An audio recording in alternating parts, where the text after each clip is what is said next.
नमस्कार साथियों, एक बार फिर से आप सभी का बहुत बहुत स्वागत है। लगातार बच्चों के द्वारा डॉक्यूमेंट वेरिफिकेशन को लेकर डाउट बने हुए हैं। ठीक है, लगातार बच्चे सवाल पूछ रहे हैं। अगर आपका भी कोई सवाल है तो पर्सनली मुझे आप इंस्टाग्राम पे कनेक्ट कर सकते हैं। वहाँ मैं अपना फ़ोन नंबर भी शेयर कर देता हूँ, आप मुझसे डायरेक्टली कनेक्ट कर सकते हैं, या आप चाहे तो टेक्स्ट मैसेज से आप अपना सवाल पूछ सकते हैं। देखिए, जो मैं इस वीडियो में बताने जा रहा हूँ एकदम ऑथेंटिक एग्जाम्पल के साथ आपके सामने चर्चा करने जा रहा हूँ। जब मैं भर्ती हुआ था उस समय का मैं अपना उदाहरण दे रहा हूँ। ठीक है, मेरे साथ ये हुआ था, आपके साथ ऐसा ना हो, इसलिए मैं आप सबसे एक विशेष प्रकार से रिक्वेस्ट कर रहा हूँ कि आप ध्यान रखेंगे इन चीज़ों का। 3 इंपॉर्टेंट पॉइंट के बारे में हम चर्चा करेंगे इस वीडियो में।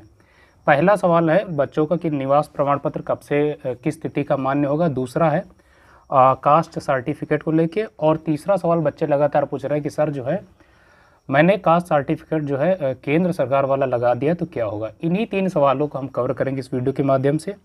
देखिए, अपनी भर्ती में मैंने जो कास्ट सर्टिफिकेट था वो केंद्र सरकार वाला लगा दिया था। उस समय चूँकि मुझे इतना नॉलेज नहीं था, और ठीक है, तो केंद्र सरकार वाला मैंने कास्ट सर्टिफिकेट लगा दिया था। तो इससे क्या हुआ था कि मैं जो है जनरल कैटेगरी में डाल दिया गया था, मुझे जनरल कैटेगरी में कंसीडर किया गया था, और मुझे फाइनली जो है यूआर कैटेगरी में फ़ाइट करना पड़ा। वो तो अच्छी बात है कि जो मार्क्स अच्छे थे इस वजह से चयन हो गया।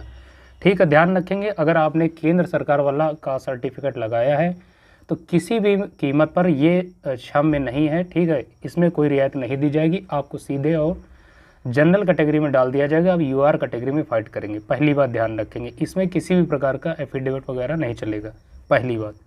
दूसरा है जो बच्चों ने लगातार पूछा है निवास प्रमाण पत्र को लेके कि ये किस तिथि का मान्य होगा। ठीक है, किस तिथि का। देखिए, निवास प्रमाण पत्र जो है आपका जो है 3 वर्ष तक का अगर पुराना है तो वो मान्य हो जाएगा। ठीक है, 3 वर्ष तक का पुराना। कब से? फॉर्म भरने की तिथि जो थी उससे 3 वर्ष पुराना अगर आपके पास है तो वो जो है आपका मान्य हो जाएगा। इसमें ऐसा कोई समस्या नहीं। बस आपको ध्यान रखना है, आपने फॉर्म फिल करते समय जो भी डेटा मेंशन किए हैं, ठीक है, आपको उन्हीं डॉक्यूमेंट्स को वहाँ पर शो करना होगा। ठीक है, अगर मान लीजिए वो कहते हैं कि ये मान्य नहीं होगा, उसके बाद ही आप नया वाला दिखाएंगे, अन्यथा की स्थिति में आपने जो उसमें मेंशन किया वही आपको दिखाना होगा। ठीक है, अगर मान लीजिए आपका निवास प्रमाण पत्र 3 वर्ष से अधिक पुराना है तो आप क्या करेंगे, तो आपने निश्चित तौर पर हो सकता है नया बनवा लिया हो या नया नहीं बनवाए होंगे, तो अभी आप बनवा सकते हैं। ठीक है, आप दोनों लेके जाएंगे, जो आपने उसमें मेंशन किया है वो प्लस नया वाला। ठीक है, अगर आप पुराना दिखाते हैं वो अगर मान्य हो जाता है तब तो वेल एंड गुड, अगर नहीं मानते हैं तो आप नया वाला दिखा देंगे, इसमें कोई ऐसी समस्या नहीं होगी निवास प्रमाण पत्र को लेकर। ठीक है, ध्यान रखेंगे। दूसरा सवाल जो है कास्ट सर्टिफिकेट को लेकर। ठीक है, इसमें जो अगर आप ओबीसी एससी एसटी कैटेगरी से बिलोंग करते हैं, ठीक है, तो आपने कास्ट सर्टिफिकेट जो लगाया होगा उसमें एक वैलिड ड्यूरेशन दी गई थी कि इस तिथि के बीच का होना चाहिए। वो तिथि क्या थी? 1 अप्रैल 2023, 1 अप्रैल 2023 या इसके बाद का, प्लस आपके फॉर्म के आवेदन की जो अंतिम तिथि थी उसके मध्य के बीच का होना चाहिए। फिर से सुन लीजिए, 1 अप्रैल 2023 या इसके बाद का, और आपके फॉर्म की जो लास्ट डेट थी, ठीक है, उसके बीच का होना चाहिए। अगर इस समयावधि का है तो वो आपका कास्ट सर्टिफिकेट अनुमान्य है, यानी मान्य होगा। अगर इसके बाद का है या इससे पहले का है तो वो मान्य नहीं होगा किसी भी कंडीशन पे, ध्यान रखेंगे।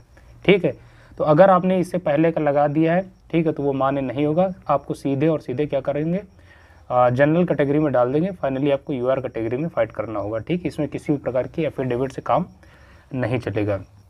एफिडेविट कहाँ पर काम करता है? मान लीजिए आपने केंद्र सरकार वाला लगाया है, ठीक है, केंद्र सरकार वाला आपने लगा दिया और बाय मिस्टेक ये हो गया, तो आप मान लीजिए एफिडेविट बनवा के ले जाते हैं कि सर ये मानवीय गलतीवश मैंने ये इसमें मेंशन कर दिया था, मुझे उस टाइम उतनी जानकारी नहीं थी, महोदय इसे मुझे क्षमता प्रदान करने की कृपा करें, और मेरा जो राज्य सरकार वाला है वो वैलिड है, जो तिथि दी गई उसके बीच का है, आप उसको जो है कंसिडर कर सकते हैं।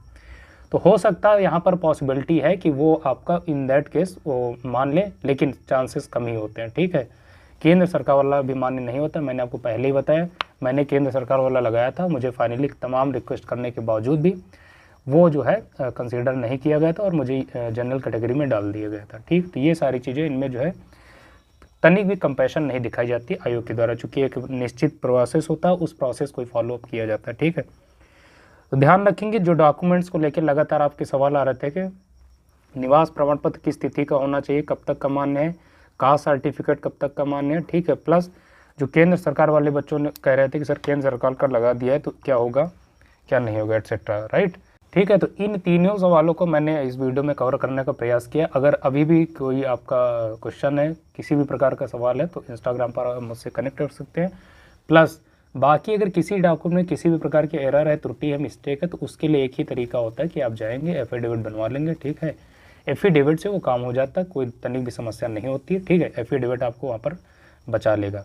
अगर और किसी भी प्रकार की समस्या है डॉक्यूमेंट्स को लेके तो आप कमेंट बॉक्स में पूछिए, उनसे टेलीग्राम पे कनेक्ट कर सकते हैं, इंस्टाग्राम पे, जैसे भी आप चाहे कनेक्ट कर सकते हैं। और लेकिन ध्यान रखेंगे डीवी में जाने से पहले आपके डॉक्यूमेंट जो है एकदम सही होने चाहिए, करेक्ट होने चाहिए, किसी भी प्रकार की उसमें त्रुटि ना होने चाहिए।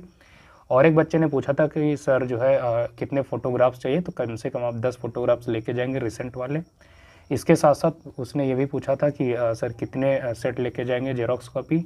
2 सेट लेके जाएंगे, 1 सेट आप करवाएंगे जो राजपत्रित अधिकारी होंगे उनसे अटेस्ट करवाएंगे, दूसरा आप स्वप्रमाणित करके रख लेंगे। ठीक है, जितने भी डॉक्यूमेंट्स आप लेके जाएंगे उन सभी का 2 सेट बना लेंगे, एक जियो से आप अटेस्ट करवा लेंगे, दूसरा स्वप्रमाणित कर लेंगे। ठीक, इसके अलावा कोई आपको वहाँ पर ले जाने की ज़रूरत नहीं है।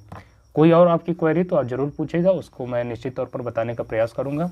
आज के इस वीडियो को आप सबकी अनुमति से यहीं पर समाप्त करना चाहते हैं। मिलेंगे नए वीडियो में, तब तक के लिए इजाज़त दीजिए। नमस्कार।